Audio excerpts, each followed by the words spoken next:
আসসালামু আলাইকুম। ওয়ালাইকুম আসসালাম রহমতুল্লাহ, শাহেক, বলেন। আসসালামু আলাইকুম শাহেক। জি জি, বলেন, প্রশ্ন বলেন। শাহেক, আমার প্রশ্ন, আমি বাংলাদেশ থেকে বলছিলাম। কোন জায়গায় বাংলাদেশ? যশোর যশোর, বলেন, প্রশ্ন বলেন। জেলা যশোর। আল্লাহ এই ভালো করুন, বলেন। আবু তোহা মোহাম্মদ আদনানের একটি বক্তব্য শুনছিলাম। তিনি এদের বক্তব্য বলছে শোনা যায় যে না।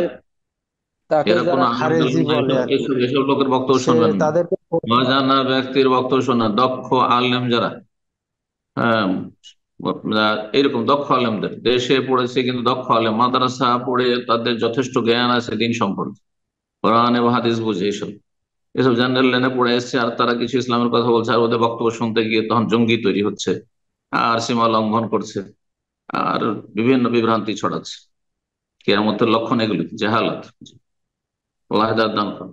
আসসালামু আলাইকুম রহমতুল্লাহি ওয়া বারাকাতুহু। ওয়ালাইকুম আসসালাম রহমতুল্লাহ বরকাত। জি। শাইখ, আমার প্রশ্ন হচ্ছে যে আমার বোনের আর কি ওর হিল্লা করানো হয় আর কি, তো যার কোথা মাধ্যমে ওর। কোথা থেকে বলছেন? জি, আমি নিউ ইয়র্ক থেকে বলতেছি।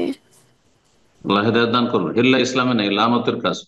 কাবিরা গুনহা, জেনা, ব্যভিচার, লানতের কাজ। তো আল্লাহ। ওরা ওরা একটা ছেলে, হয়তো ছেলে প্রাপ্তবয়স্ক, এখন আমাদের বাসায় আসলে তো আমার তো দেখা হয়। এখন আমার প্রশ্ন হচ্ছে যে আমি কি ওর সাথে দেখা দিতে পারবো কিনা। বোনের সাথে? না, ও ছেলের সাথে। ওর ছেলে মানে কিরকম ছেলে? বোনের ও ছেলে মানে ছেলে ভাই? আর কি, ও এখন সাবালক আর কি। ভালো, কিন্তু আপন আপন বোন না? জি, আপন বোন। হম। আপন বোন, বৈমাত্রীয় বোন, বৈপিত্রীয় বোন, দুধ বোন, এই চারটা হচ্ছে বোন।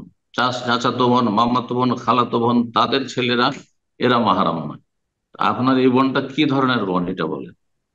আপন বোন আর কি, আমার বড় বোন।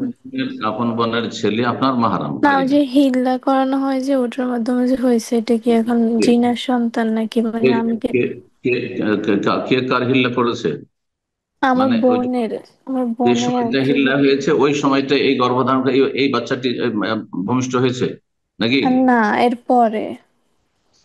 এরপরে তো কার, ও যার সাথে হিল্লার বিয়ে দিয়েছিল তার মাধ্যমে এই বাচ্চাটি পেটে উম, এসছে? না, না না, বৈধ শরীয়ত সম্মত বিয়ে, না কিভাবে? ওনার প্রথম স্বামীর আর কি। প্রথম স্বামীর? প্রথম জি। স্বামীর দ্বিতীয়বারে যে হিল্লা করার পরে যে বিয়েটা হয়েছে তাতে? জি। যাই হোক, এগুলো তালাকের মাসলা। এগুলোর জন্য আপনার বোন যেখানে আছে, হ্যাঁ, সেখানে আলেমদের কাছে যাবে আপনার বোন আর ভগ্নিপতি, আর মশলাগুলো জেনে নেবে। জি। যে তাদের তালাকটি কিভাবে হয়েছিল, তিন তালাক একসাথে ছিল না তিন তালাক তিনবারই ছিল, তারপরে তারা কোন কোন মাসলাকের অনুসারী, এতগুলি কথা। সুতরাং এই সোশ্যাল মিডিয়াতে তালাক ফলাকের এসব মশলা আমরা বলি না, বলতে পারি না।